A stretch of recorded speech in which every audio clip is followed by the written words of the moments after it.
మనకు వచ్చేసి జైపూర్ మెయిన్ సిటీలో ఉంది మేడం యూనివర్సిటీ. జైపూర్కి స్టూడెంట్స్ అక్కడి నుంచి రావడానికి ట్రాన్స్పోర్టేషన్కి మన తెలుగు స్టేట్స్ నుంచి హైదరాబాద్ కానివ్వండి, లేకుంటే ఆంధ్రాలో నుంచి ఎవరైనా కూడాను డైరెక్ట్ ట్రైన్స్ జైపూర్కి అవైలబిలిటీ ఉన్నాయి. ఫ్లైట్స్ వచ్చేసరికి ఎవ్రీ డే 5 ఫ్లైట్స్ మనకు అక్కడి నుంచి అందుబాటులో direct non stop flights. So students ఏంటంటే ట్రాన్స్పోర్టేషన్ పరంగా 1% వరి అవ్వాల్సిన అవసరం లేదు. And when coming to Jaipur city గురించి మనం మాట్లాడుకుంటే very peaceful city, very peaceful people, very welcoming people. University పరంగా అయితేనేమో 150 ఎకరాల క్యాంపస్ మేడం. స్టూడెంట్స్ కావాలి అనుకుంటే మొత్తం టోటల్లీ ఆన్ క్యాంపస్ లో హాస్టల్ ఫెసిలిటీ అందుబాటులో ఉంది.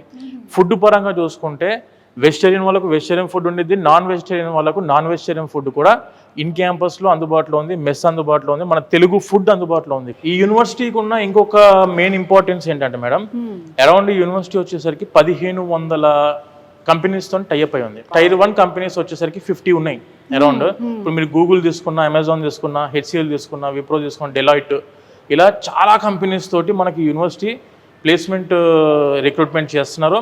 మనకు ఓలా, ఊబరు, ర్యాపిడో అన్నీ కూడా అందుబాటులో ఉన్నాయి.